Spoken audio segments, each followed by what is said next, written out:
नमस्कार साथियों, YouTube channel veterans news में आपका स्वागत है।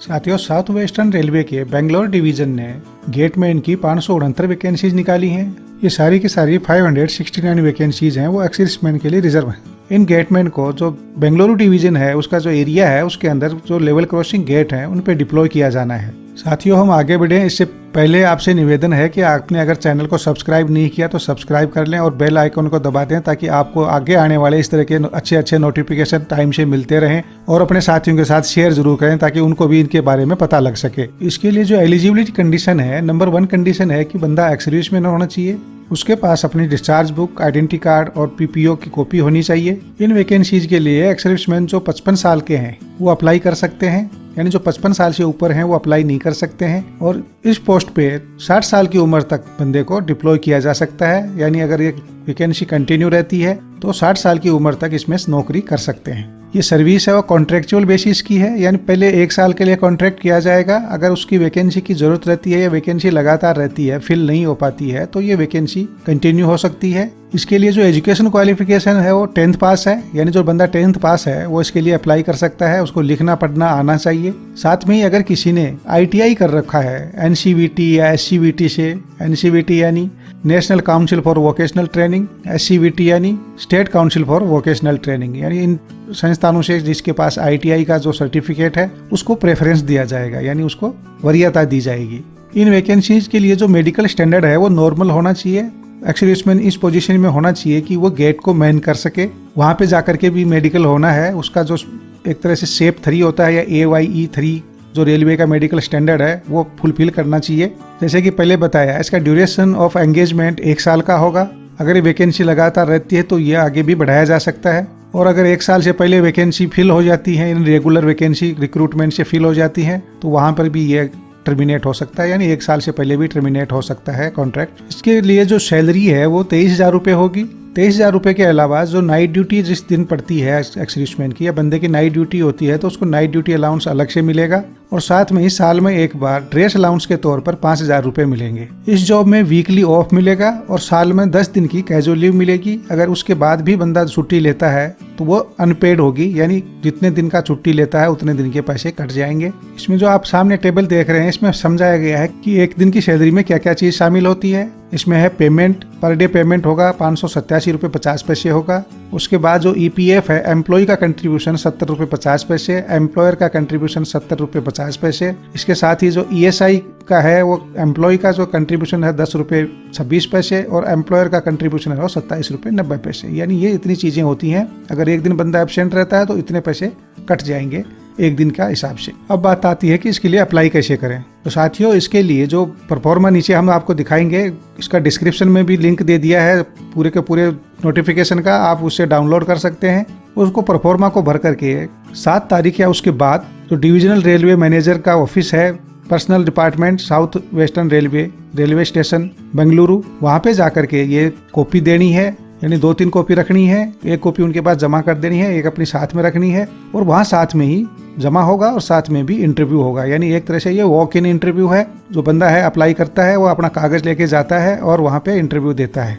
एक तरह से पहले आओ पहले पाओ वाला स्कीम है। जो भी आदमी पहले जाता है अपना डॉक्यूमेंट वेरीफाई करवाता है, उसका चांस पहले लग जाता है। इसके लिए कोई टेस्ट नहीं है, कोई एग्जाम नहीं है, कोई फीस नहीं है। साथियों, जो एक्स-सर्विसमैन गेटमैन के जॉब के लिए रख लिए जाते हैं, सिलेक्ट कर लिए जाते हैं, तो उनको 10,000 रुपये सिक्योरिटी डिपॉजिट के तौर पर जमा करना होगा और ये सिक्योरिटी डिपॉजिट का पैसा कॉन्ट्रैक्ट पीरियड होने के बाद वापस मिल जाएगा। इसके साथ ही एक्स-सर्विसमैन को एक इंडेमनिटी बॉन्ड 100 रुपये का साइन करके देना होगा। उसमें जो कंडीशंस होंगी उसमें पूरी दी हुई है कि भाई ये कंडीशंस हैं और इनको मैं मानने के लिए तैयार हूँ। जो रिटायर्ड सोल्जर इस जॉब के लिए सिलेक्ट कर लिए जाएंगे उनकी 18 दिन की ट्रेनिंग होगी और उसके बाद 1 हफ्ते की प्रैक्टिकल ट्रेनिंग होगी, यानी किसी के साथ वो गेट के ऊपर ड्यूटी करेंगे 1 हफ्ते तक। इस पूरे 2 पीरियड का जो ट्रेनिंग पीरियड है उसका भी पैसा मिलेगा, बशर्ते कि वो इस पूरी ट्रेनिंग पीरियड को सक्सेसफुली पास कर लेते हैं और गेट पे काम करना शुरू कर देते हैं। तो साथियों, इसमें कोई ज्यादा कार्रवाई नहीं है, सिर्फ एप्लीकेशन भर के, जिसकी हम बात करेंगे आगे जो आएगा, एप्लीकेशन भर के उसका इंडेमनिटी बॉन्ड साथ में लगा करके अपने डिस्चार्ज बुक, PPO की कॉपी और आइडेंटिटी कार्ड का कॉपी साथ में और उस ओरिजिनल ले जा करके वहाँ पर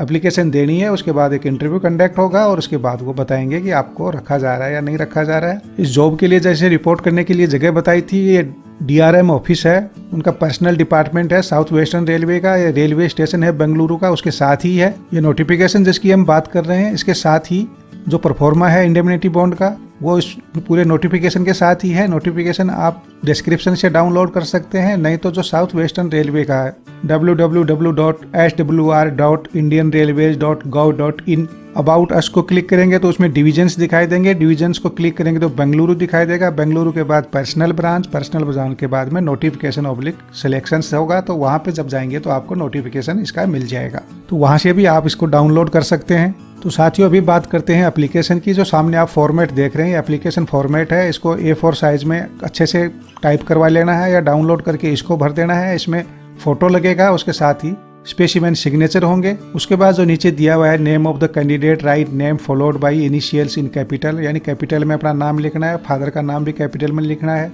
नियरेस्ट रेलवे स्टेशन का नाम लिखना है और अपना एड्रेस फॉर कम्युनिकेशन लिखना है। उसमें telephone number, STD number, mobile number, email ID ये सब कुछ देना है। उसके बाद जो परमानेंट होम एड्रेस है उसको लिखना है।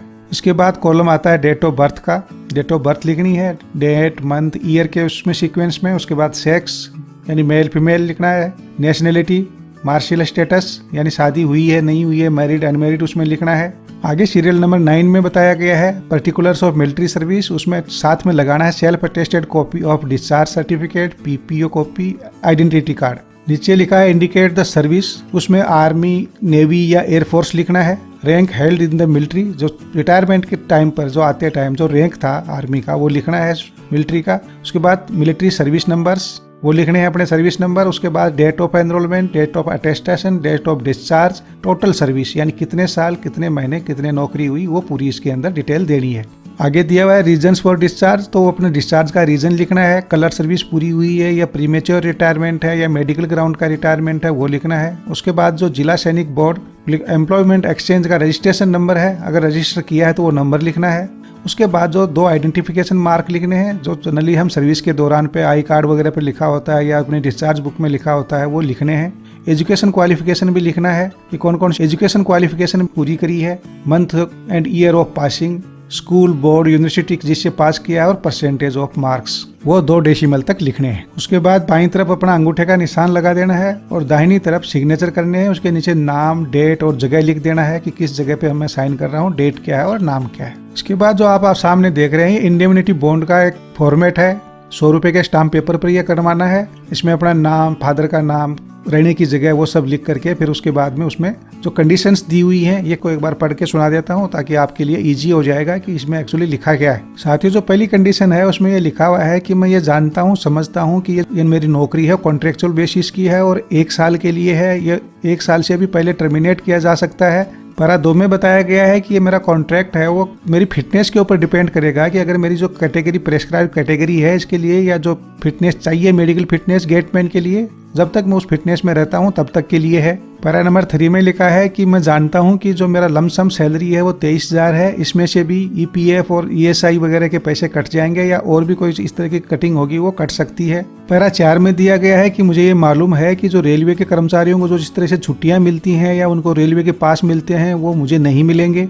आगे वाले में दिया गया है कि जो ड्यूटी आवर्स हैं गेटमैन के वो नोटिफिकेशन में जो दिए हुए हैं या नोटिफिकेशन में दिए हुए हैं कि 12 घंटे होगा या हफ्ते में 60 घंटे होगा, तो वो ड्यूटी नोटिफिकेशन में जो दी हुई है वो मुझे पता है और मैं उसी हिसाब से ड्यूटी करने के लिए तैयार हूँ। पैरा नंबर 6 में दिया है कि जो मुझे सामान या संपत्ति रेलवे की सौंपी जाएगी, दी जाएगी, उसकी जो केयर के लिए या उसकी रखवाली के लिए मैं जिम्मेवार हूँ। अगर रेलवे को उस चीज़ों की किसी चीज़ का सामान का नुकसान उठाना पड़ता है तो उसकी भरपाई करने के लिए मैं तैयार हूँ। अगले पैरा में दिया गया है कि जो प्रशासन है वो रेलवे का प्रशासन है वो कभी भी मेरी इस नौकरी खत्म कर सकता है अगर मेरा कंडक्ट या मेरा जो काम है वो रेलवे अधिकारियों को ठीक ठाक नहीं लगता है। साथियों अगले पैरा में दिया गया है कि जो रेलवे के बाकी लोगों को मिलते हैं उस तरह के प्रिविलेज या जो फायदे मुझे नहीं मिलेंगे और मुझे ग्रेच्युटी का पेमेंट भी नहीं होगा। अगले पैरा में यानी पैरा 9 में दिया गया है कि जो कोई भी वेलफेयर स्कीम होगी रेलवे की उसमें मैं कवर नहीं होऊंगा, यानी वो मुझे नहीं मिल पाएगी। जैसे एक्स ग्रेशिया है या जो फ्यूनरल अलाउंस है या इस तरह की और भी जो चीजें हैं जो एम्प्लॉइज को मिलती हैं रेगुलर एम्प्लॉइज को, वो मुझे नहीं मिलेंगी।